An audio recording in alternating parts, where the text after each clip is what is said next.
In the today's class, we will study the end fire system. As you already know, for the end fire system is considered, the maximum radiation occurs along the axis of the antenna and the minimum radiation occurs perpendicular to the antenna. So, this is the diagram showing you the radiation pattern of an end fire arrays. Now, let us see how the different values are calculated for the end fire systems when it contains n number of elements. Now, the peaks or the maximum radiations can be calculated from the equation E is equal to sine of n psi divided by 2 divided by sine of psi by 2. And so, the direction of the peaks are obtained from psi equal to 0 or dr cos phi plus delta equal to 0. That means to say that the direction of peaks are obtained when, so this value of psi equal to zeros, or you can obtain from the equation dr cos phi plus delta equal to zeros. If phi equal to 0, in which we are expecting the peaks, then so this delta is equal to minus dr, then the maximum radiation occurs along phi equal to zeros, hence along the axis of the array. That means to say that if phi equal to 0, in which we are expecting the maximum directions, at that point this delta is equal to minus dr, then the maximum radiation occurs along phi equal to 0, hence along the axis of the antenna. That is, so this is your axis of the antenna and here phi equal to 0, along this the maximum radiation occurs. Now, for the end fire system, this psi equal to, so dr cos phi minus dr, because here delta is equal to minus dr, or psi equal to, so this dr term we are taking it as a common, then cos of phi minus 1.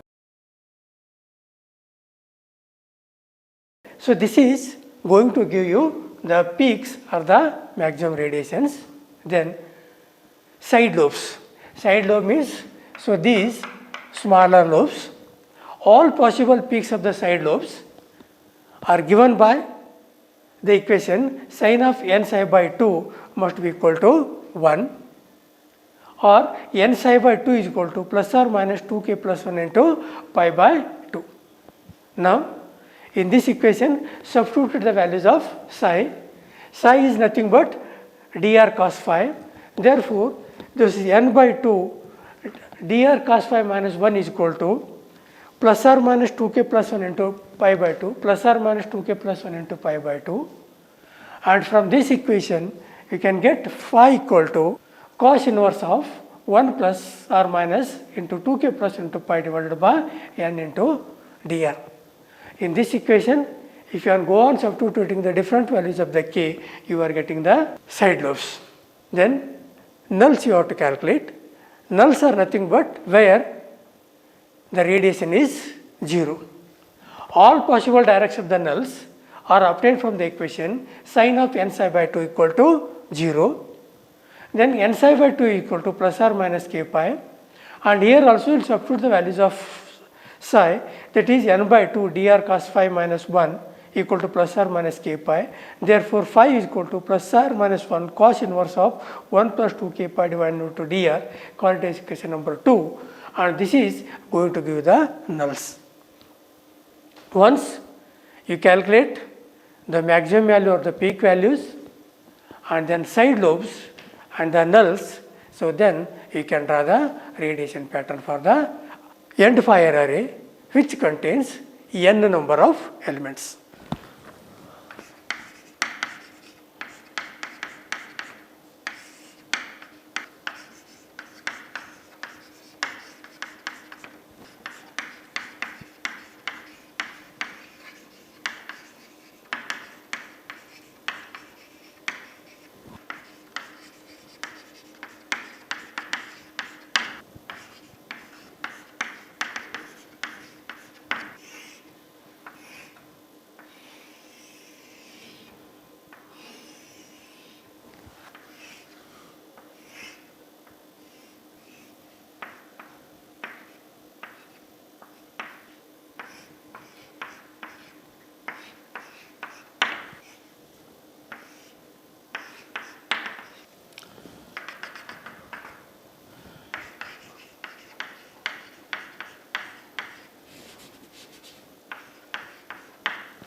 Once we calculate peaks, nulls and the side lobes, we can calculate one more parameters, that is beam width between the first nulls.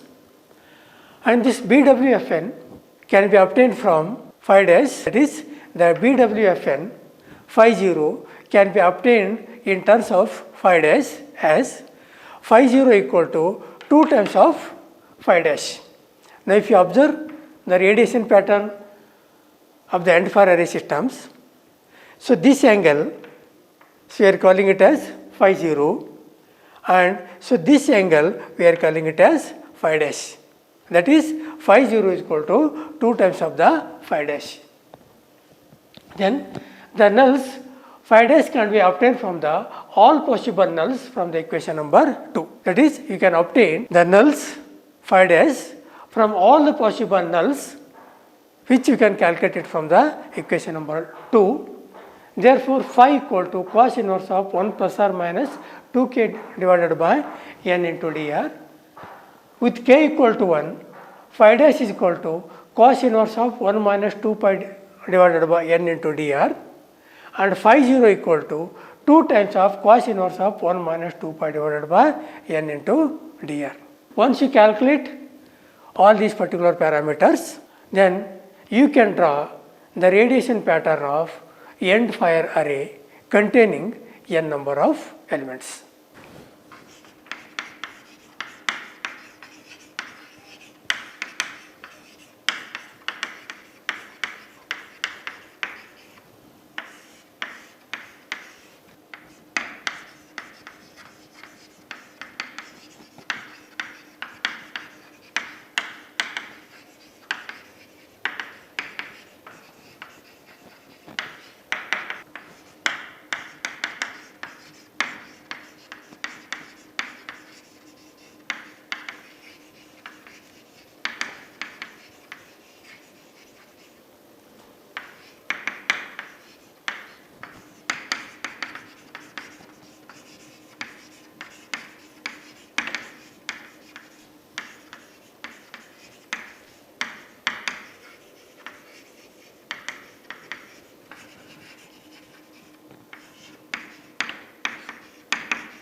we studied end-fire array system. Now consider extended end-fire system. In order to understand the extended end-fire systems, let us consider few points. The broadside pattern is obtained when delta equal to 0, that is the phase difference equal to 0 degrees.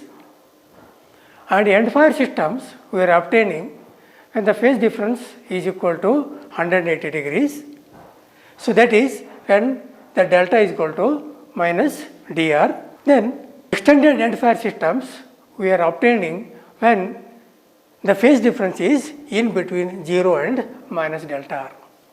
Extended end-fire array systems we are obtaining whenever the phase difference between the array elements is in between 0 and 180 degrees. The directivity of end-fire system is more than that of a uniform end-fire systems, and it is unidirectional. The directivity of extended end-fire system is unidirectional. And then Hansen and Woodyard shown that a larger directivity is obtained when delta is equal to minus dr minus pi by n. The scientists Hansen and Woodyard shown that you can obtain the larger directivity when, so this delta is equal to minus dr minus pi by 2, and which is termed as a condition for super directivity. Therefore, delta is equal to minus dr minus pi by n, where whatever the n is there, it is the number of antenna elements or the array elements.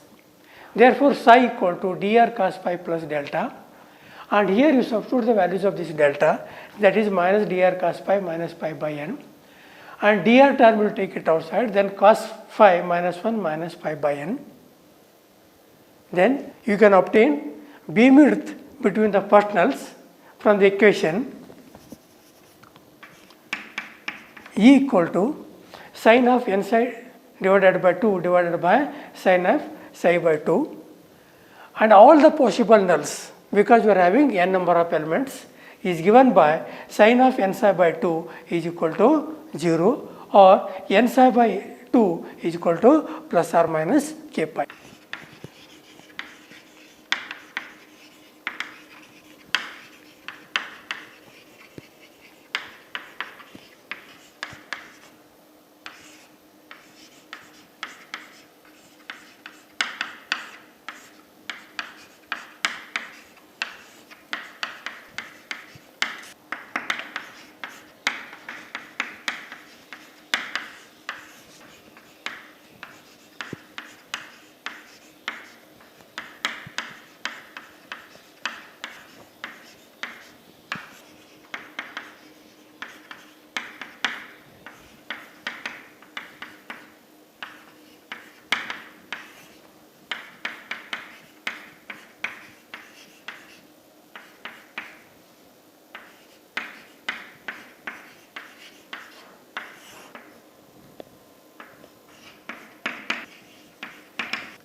Next, substituting the values of psi, n by 2 into dr cos of phi minus 1 minus pi by 1 is equal to plus or minus k pi, and from this equation phi equal to plus or minus cos inverse of 1 plus pi by n dr plus or minus 2 k pi divided by n into dr. Now, with the value of k equal to 1, if you substitute, then phi dash equal to plus or minus cos inverse of 1 plus pi by n dr minus 2 pi divided by n into dr. So, this equation we can write it as cos inverse of 1 minus pi divided by n into dr. Then, bandwidth between the first nulls phi 0 dash is equal to 2 times of cos inverse of 1 minus phi divided by n into dr. Now, once you calculate this, consider an example where n equal to 4, that is the number of antenna elements equal to 4, and d is equal to lambda by 2. Then for uniform end array, this delta is equal to minus dr, this is equal to minus phi. Then bandwidth between the first nulls is equal to 2 cos inverse of 1 minus 2 pi divided by n into dr. Now in this, substitute the values of n and dr, then this is you are getting it as 2 cos inverse of 1 by 2. So, this is equal to 120 degree. Now, for the Hansen and Woodyard's, this delta is equal to minus dr minus pi by n. This is equal to minus pi by 4. This is equal to minus phi by 4. Therefore, bandwidth between the first nulls equal to 2 cos inverse of 1 minus pi by n into dr. Then if you substitute the values of n into dr here, it is going to be 3 by 4 and it is going to be 82.8 degrees.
Next, for a given system, when delta satisfies the Hansen-Woodyard condition, the beam-width phi dash is less than that of uniform end-fire array system phi 0.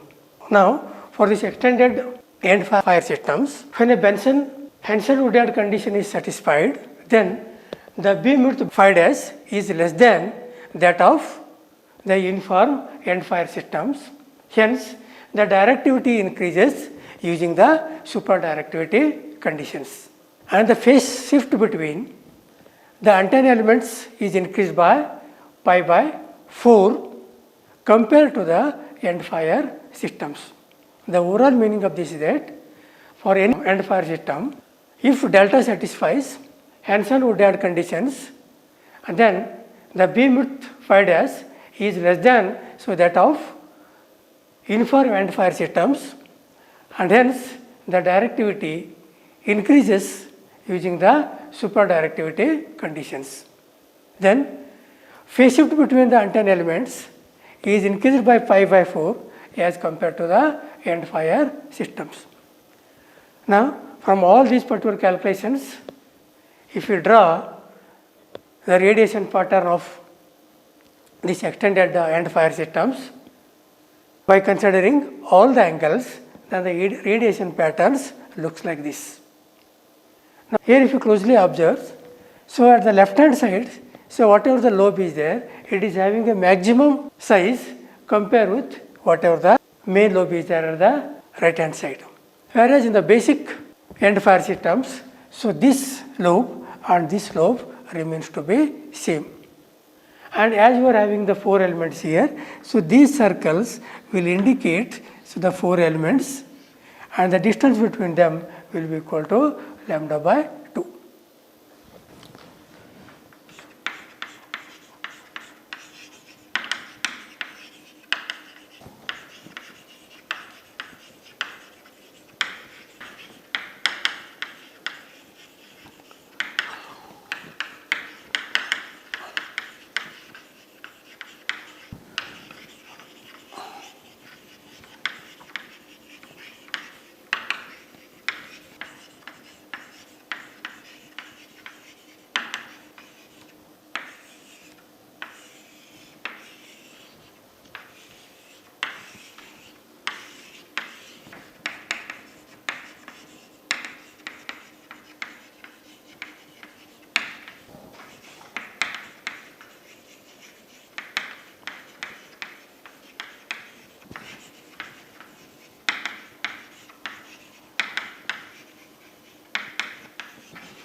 Let us consider null directions for an array of n isotropic point sources of equal amplitude and spacing. I mean to say, we have n isotropic point sources which are fed with a signal of equal amplitude, and the spacing between the antenna elements is also equal, then we have to find out the null directions.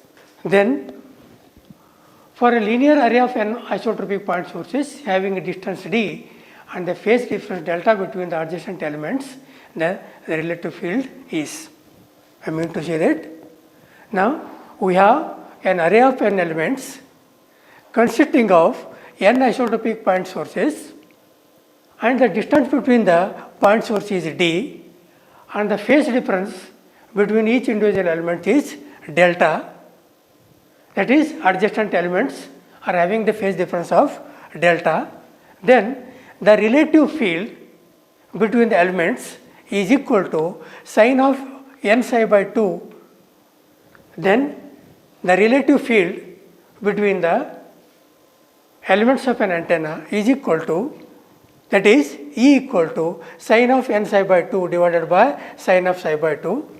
You can write it as 1 minus e to the power of I n psi phi divided by 1 minus e to the power of I psi. Then the direction of the nulls can be obtained. That is, in the direction in which the nulls are obtained from 1 minus e to the power of I n psi is equal to 0, or e to the power of I n psi is equal to 1. So this you can write it as cos of n psi plus j sin of n psi is equal to 1. Therefore, n psi equal to plus or minus 2 k pi, where the values of the k is changing from 0, 1, 2 like this, where the values of the k varies from 0, 1, 2, 3 up to infinity, or psi equal to plus or minus 2 k pi, so divided by n, that is, this n is coming to the denominators. Also we know that psi is equal to dr cos phi plus delta. Hence, dr cos phi plus delta, because we are comparing these two equations. Hence, by comparing these two equations, we can write dr cos phi plus delta is equal to plus or minus 2 k pi by n. Therefore, phi is equal to plus or minus cos inverse of plus or minus 2 k pi by n into dr minus delta divided by dr.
let us extend the concept what you studied to the broadside array.